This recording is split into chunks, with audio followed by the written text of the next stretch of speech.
श्री स्वामी समर्थ. जय जय स्वामी समर्थ. माझ्या स्वामी कृपा चॅनलमध्ये सर्वांना नमस्कार. स्वामी महाराजांच्या कृपेने तुमच्या सर्व चांगल्या इच्छा पूर्ण होत ही स्वामी महाराजांच्या चरणी प्रार्थना करते आणि आजच्या या नवीन व्हिडिओला सुरुवात करते.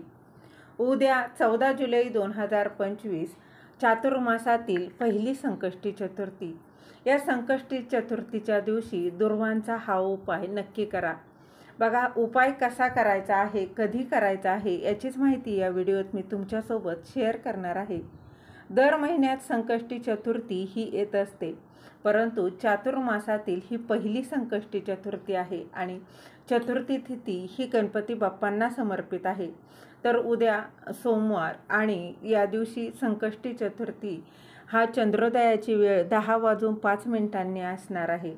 तुम्ही जर या दिवशी व्रत करणार असाल तर या वेळेनंतर म्हणजेच चंद्रोदयानंतर चंद्राची पूजा करून व्रत जे आहे ते सोडायचं आहे.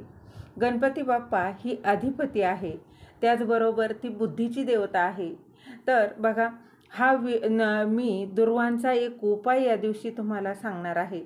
आवर्जून करा. अत्यंत प्रभावी असा हा उपाय आहे. तुमची मुलं अभ्यास करत नसतील, अभ्यासात त्यांचं मन लागत नसेल, त्यांची प्रगती होत नसेल, अभ्यास केलेला त्यांच्या लक्षात राहत नसेल, तर तुमची मुलं अगदी लहान वर्गात असो किंवा मोठी झालेली असली तरी देखील बघा परीक्षेची तयारी करत असतील तर तुम्ही हा उपाय नक्की करू शकता. त्याचबरोबर हा उपाय आई, वडील, बहिणीने केला तरी चालणार आहे. अत्यंत प्रभावी असा उपाय आहे. आवर्जून करायचा आहे. तर बघा काय करायचं आहे. सकाळी तुम्ही लवकर उठून शुचिर्भूत होऊन स्वच्छ वस्त्र परिधान करायचे आहे. सकाळी करताना बघा चतुर्थीला एक नियम करून घ्या की किमान चतुर्थीच्या दिवशी घरात गणपतीची मूर्ती असेल तर तिला अभिषेक घाला, धूप दीप दाखवा, किमान गूळ खोबऱ्याचा नैवेद्य आवर्जून दाखवा. त्यानंतर लाल फूल अर्पण करा. त्यातल्या त्यात जास्वंदाचं फूल असेल तर अतिशय उत्तम, नसेल तर कुठलंही अर्पण केलं तरी चालेल.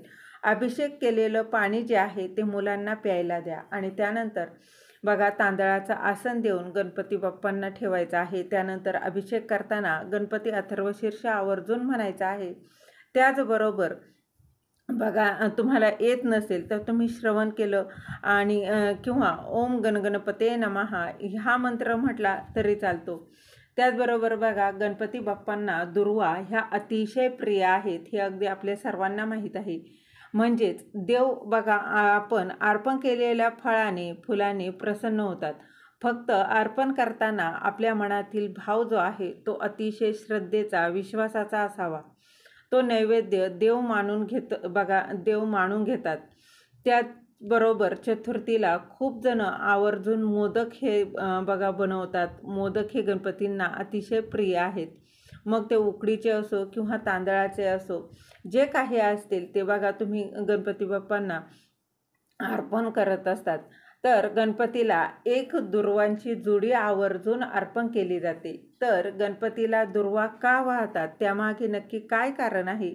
दुर्वा वाहताना देखील बघा नेहमी त्रिदल ज्या आहेत त्या त्रिदल असलेल्याच व्हायच्या असतात. बघा असं नाही की घेतल्या आणि कशी ती दुर्वा आहेत आणि त्या वाहिल्या, असं नाही. त्रिदल दुर्वांच्या 21 दुर्वा ज्या आहेत त्या त्रिदल 21 दुर्वांची एक जोडी करायची आहे आणि ती गणपती बाप्पांना अर्पण करायची आहे. अशी ही एक जोडी आणि एक लाल जास्वंदाचं फूल किंवा लाल कुठलंही फूल घ्यायचं आहे. देवघरासमोर आसनावर बसायचं आहे. उजव्या हातात ही जोडी आणि ते लाल फूल जे आहे ते घ्यायचं आहे. त्यानंतर एक वेळा गणपती अथर्वशीर्ष म्हणायचं आहे. ते येत नसेल तर बघा तुम्ही गणपती स्तोत्र एक वेळा म्हणू शकता.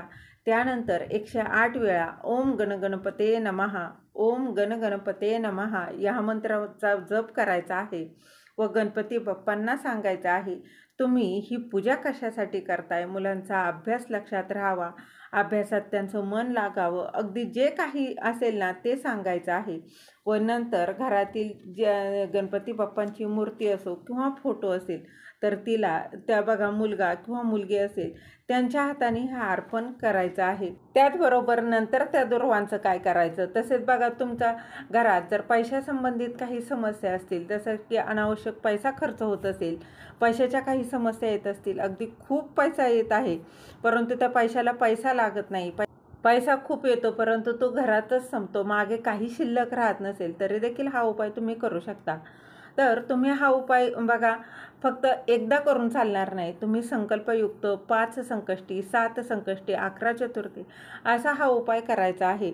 तरच त्याचा अनुभव तुम्हाला येईल. फक्त बघा महिन्यातून एकदा हा उपाय करायचा आहे. तो म्हणजे चतुर्थीच्या दिवशी आणि चातुर्मासातील ही पहिली संकष्टी चतुर्थी आहे. तुम्ही नक्कीच या उपायाला सुरुवात करू शकता. त्याचबरोबर बघा तुम्ही सकाळी करा, सायंकाळी केला तरी चालेल. तुम्हाला दोन्ही वेळेत जेव्हा शक्य होईल तेव्हा तुम्ही करा. बघा 11 वेळा गणपती अथर्वशीर्ष म्हणायचं आहे, 11 आवर्तनं म्हणायचे आहेत.